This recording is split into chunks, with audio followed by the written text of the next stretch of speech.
এখনকার যুগে কিন্তু বহু মানুষ জিনের উপাসনা করে। এখনকার যুগে বহু মানুষ জিনের উপাসনা করে। আর জিন বলে একটা জাতি আছে, আমাদের সাথে চলাফেরা করে, আমরা দেখতে পারি না। আমরা কি সব দেখতে পারি? আমরা কি সব জানি? আমরা তো আমাদের আত্মাকেই দেখতে পারি না। এত ঘুমাই গেছেন, আত্মা চলে গেছে, দেখতে পারছেন? আর আমরা কি জানি? আমরা কতটুকু জানি আগামীকাল কি হবে আপনার সাথে, বলেন দেখি। কেউ জানে? আমাদের জ্ঞান কত ক্ষুদ্র, বুঝতে পারলাম। আগামীকাল কি হবে তাই জানি না, আমার আত্মাকেও চোখে দেখি না। আর আমি যদি দাবি করি এখন আমি সব জানতাম, তাহলে কি হবে? অতএব জিন জাতি আমাদের মধ্যেই আছে কি নাই? ওমা খলাকতুল জিন্না ওয়াল ইনসা ইল্লা লিয়াবুদুন, আমি জিন আর মানুষকে শুধুমাত্র আমার ইবাদত করার জন্যই সৃষ্টি করেছি। আল্লাহ পাক আমাদের সবাইকে আল্লাহ পাকের সত্য বোঝার তৌফিক দান করুন। এবার আসেন, আপনাদের পার্বত্য এলাকায় জিনের উপাসনা হয়। এখন বললেন ভাই কেমন করে জানলেন? যত তান্ত্রিক মান্ত্রিক কবিরাজ জাদুকর সব এই পাহাড়ি এলাকায় ঘুরে বেড়াচ্ছে এখন। এবং চোখ কান খোলা রাখলে আপনারাও বুঝতে পারবেন, জিনের উপাসনা করলে অনেক কিছু ভেলকিবাজি দেখানো যায়। জিনকে আল্লাহ পাক কিছু ক্ষমতা দিয়েছেন। জিন অনেক দূর থেকে দেখতে পারে। মনে করেন যে কেউ একজন এখানে বসে আছে, সে দাবি করছে যে সে অলৌকিক ক্ষমতার অধিকারী, অথচ ওর কাছে জিন আছে। কি আছে? জিন।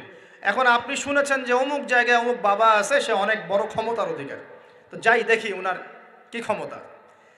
এখন আপনি রাস্তায় আসছেন, তার সেই জিন তো আগেই দেখতে পাচ্ছে আপনি আসছেন দূর থেকে, সে আগে খবর দিল আসতেছে মক্কেল, ওই যে মক্কেল আসতেছে। এখন সে বলল যে ওই ব্যক্তির সাথে যে জিন আছে ওর সাথে কানেকশন করো। সবার সাথে একটা জিন আছে না? আছে কি না? একটা করে জিন শয়তান আছে না সবার সাথে? দুইজন ফেরেশতা, একজন জিন, সবার সাথেই আছে। আছে কি নাই? আপনার জিন জানে আপনার সাথে অতীতে কি হয়েছিল? জানে তো। আপনার জিন আপনার সাথে আছে না শুরু থেকে? তাহলে আপনি 1 মাস আগে কি করেছেন আপনার জিন তো জানে। ও ভবিষ্যৎ জানে না, কিন্তু অতীত তো জানে। ও তো ভবিষ্যৎ জানে না, কিন্তু অতীতে আপনি কি করেছেন ও তো জানে না? এখন ওর সাথে এই কারিনের সাথে যোগাযোগ করছে। ওকে বলছে এই তো 1 মাস আগে অমুক মেয়ের পিছনে দৌড়াইছিল, 1 মাস আগে অমুক একটা মেয়ের পিছনে দৌড়াইছে, ওই মেয়েকে পাওয়ার খুব চেষ্টা করছে। তো 1 মাস আগে ব্যবসায়ী কাজ করছে, তো 1 মাস আগে ওই কাজ করছে। এখন আপনি হেঁটে হেঁটে আসলেন, এদিকে খবর পাস করা শেষ, এসে বললেন বাবা আপনার কি ক্ষমতা, আমি আপনার ক্ষমতার নিদর্শন দেখতে চাই। সেই বাবা এখন বলছে যে তুই তো সেই ব্যক্তি না, তোর নাম অমুক না? আপনি তো ভেবাচাকা খেয়ে গেলেন। হ্যাঁ তাই তো, আমার নাম তো অমুক। তুই তো 1 মাস আগে এই মেয়ের পিছনে ঘুরছিস না? হ্যাঁ তাই তো, আপনি কেমন করে জানলেন? তুই 1 মাস আগে এই কাজ করছিস না? হ্যাঁ তাই তো, আপনি কেমন করে জানলেন? আপনার তো চোখ একদম আসমান উঠে গেল। বাপরে বাপ, সে তো আমার অতীতের সব বলে দেয়, তুই অমুক জায়গায় এটা পাপটা করছিস না? তুই এই জায়গায় ওটা লুকায় রাখছিস না? ব্যাস, আপনার মাথা খারাপ। জিনের উপাসনা করে মানুষ অনেকেই। আর জিনরা কি করে? অনেক সময় আসমানের কাছে যায় সংবাদ নেয়ার জন্য। সূরা মুলক পড়েন, সূরা মুলকের 1ম পৃষ্ঠা পড়েন। আল্লাহ পাক ওদেরকে তাড়ানোর জন্য আসমানের মধ্যে এই উল্কাপিণ্ড নক্ষত্র নিক্ষেপ করেন। রুজুম আল্লিশ শায়াতিন, আল্লাহ বলেছেন এই নক্ষত্রগুলা আমি রুজুম আল্লিশ শায়াতিন, শয়তানদেরকে তাড়ানোর জন্য রেখেছি। সুবহানাল্লাহ। এই পৃথিবীতে অনেক কিছুই ঘটে, আমরা খালি চোখে বুঝতে পারি না। এখন কেউ যদি জিনের উপাসনা করে, জিনকে সন্তুষ্ট করার জন্য এই কুরবানি করে, তাহলে কি শিরক হবে কিনা? সেজদা কার জন্যে? অন্য কারোর জন্য করলে কি হবে? কুরবানি কার জন্যে? অন্য কারোর জন্য করলে কি হবে? কার নামে কসম করতে হয়? যদি অন্য কারো নামে কসম করি, এই যে এখন বাপের নামে কসম, মায়ের নামে কসম করেন কেন? কসম করা যাবে না এভাবে। মান হালাফা বিগাইরি ইসমিল্লাহি ফাকাদ কাফার, কেউ যদি আল্লাহ ছাড়া অন্য কারো নামে কসম করে সে কুফরি করবে। যদি কসম করতেই হয় আপনাকে আল্লাহরই কসম করতে হবে। যদি কসম করতে হয় কার কসম করবেন? আর আল্লাহর কসম করে কি মিথ্যা বলতে পারবেন? মিথ্যা বললে তখন কাফারা দেওয়া লাগবে। আচ্ছা, কাফারা কি? সবচেয়ে সহজ কাফারা হচ্ছে 3টা রোজা রাখা। কয়টা রোজা? 3টা। আসেন আমরা যাই। এখন কসম করব আল্লাহর জন্যে, দোয়া করেন কার কাছে? দোয়া কার জন্যে? এখন যদি অন্য কারোর কাছে দোয়া করা শুরু করি, সন্তানকে দিবে, অন্য কারোর কাছে চাওয়া শুরু করি। মনে করেন আপনার রোগ ব্যাধি দেওয়ার ভালো করার মালিককে। যদি এখন আপনি একটা আংটি পরে মনে করেন এই আংটি আপনার রোগ ভালো করবে, কি হবে? শিরক হবে কি না? এরকম অগণিত কাজের শিরক আমরা করছি। আল্লাহ পাক আমাদের শিরক থেকে বাঁচান। আমিন। ভবিষ্যতের মালিক কে? সময়ের মালিক কে? ভবিষ্যৎ কে জানে? রাস্তায় টিয়া পাখি দেখে ভাগ্য পরীক্ষা করছে, ও কি ভবিষ্যৎ বলতে পারবে? যদি ওখানে গিয়ে হাত দেখান শিরক হবে না? রাশিফল দেখা যায়, রাশিফল কি রাশিফল, আজকে তোমার দিনটা কেমন যাবে, কালকে তোমার দিনটা কেমন যাবে, আছে না? তো এগুলো বিশ্বাস করলে কি হবে?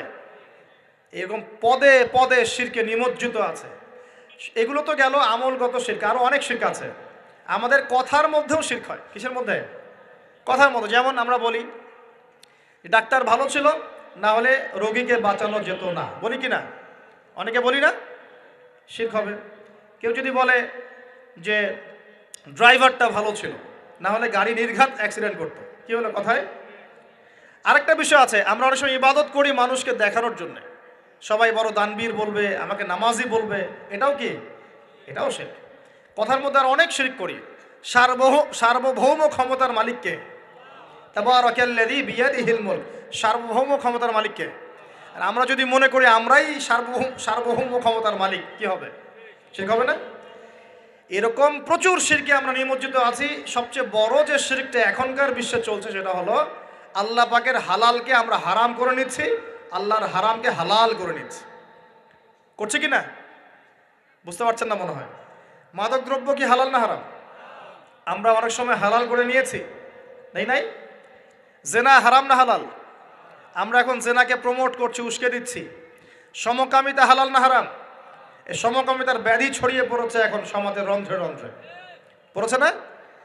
এদেরকে আল্লাহ পাক এমন শাস্তি দিবেন যেই শাস্তি আল্লাহ পাক কুল কায়নাতে কাউকে দেন নাই। কেমন শাস্তি দিবেন? কওমে লূতকে আল্লাহ রাব্বুল আলামিন মাটি থেকে উপরে উঠিয়ে আকাশ থেকে পাথর বর্ষণ করে থেতলে দিয়ে আবার মাটিতে দাফন করে দিয়েছে কওমে লূতকে। আল্লাহু আকবার। এই শাস্তি অপেক্ষা করছে এদের জন্য। সুদ হালাল না হারাম?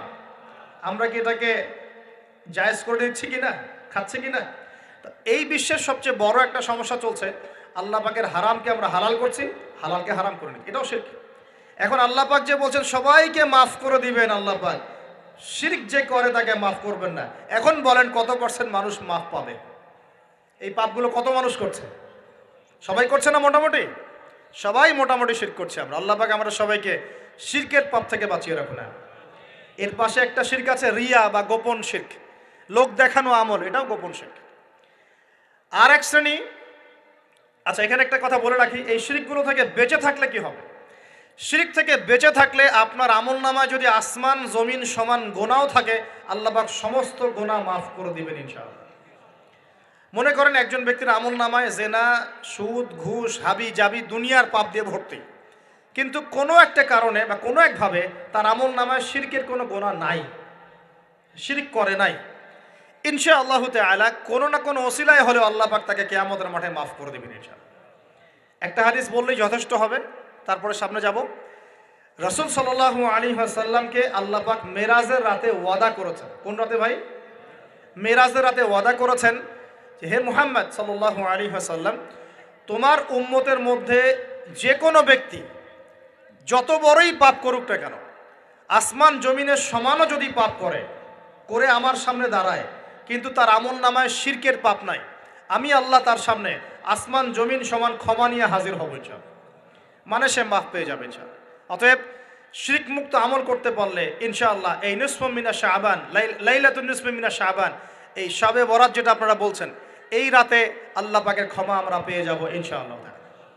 শিরক মুক্ত আমল করতে পারলেই ক্ষমা হবে ইনশাআল্লাহ। আল্লাহ পাক আমাদের সবাইকে শিরক থেকে বেঁচে থাকার তৌফিক দান করুন। এই শিরক সম্পর্কে বিস্তারিত জানার জন্য শিরক কি ও কেন, কিতাবুত তাওহীদ, তারপরে কোরআন সুন্নাহর আলোকে ইসলামী আকীদা, এই বইগুলো পড়াশোনা করেন, ইনশাআল্লাহ জানতে পারবেন। আর এক শ্রেণী মানুষকে আল্লাহ পাক মাফ করবেন না। এরা কারা? মুশাহিন। মুশাহিন মানে কি? যারা একে অপরের সাথে হিংসা বিদ্বেষ পোষণ করে। এখন বলেন দেখি, হিংসা বিদ্বেষ পোষণ করেন এমন মানুষ আছে এখন? বলেন দেখি। রাজনৈতিক অঙ্গনে একজন আরেকজনের সাথে হিংসা করছে কিনা? সামাজিক নেতৃত্ব নিয়ে একজন আরেকজনের সাথে হিংসা করছে কিনা? পরিবারের মধ্যেও একজন আরেকজনের সাথে হিংসা করছে কিনা? ভাই একজন আরেকজনের সাথে হিংসা করছে কিনা? আলেম একজন আরেকজনের সাথে হিংসা করছে কিনা? করছে না? বক্তায় বক্তা একজন একজনের সাথে হিংসা করে কিনা? ধর্ম থেকে শুরু করে বিশ্ব রাজনীতি পর্যন্ত হিংসার দাবানলে এখন পুরো বিশ্বের মানুষ জ্বলে পুরো শেষ হয়ে যাচ্ছে।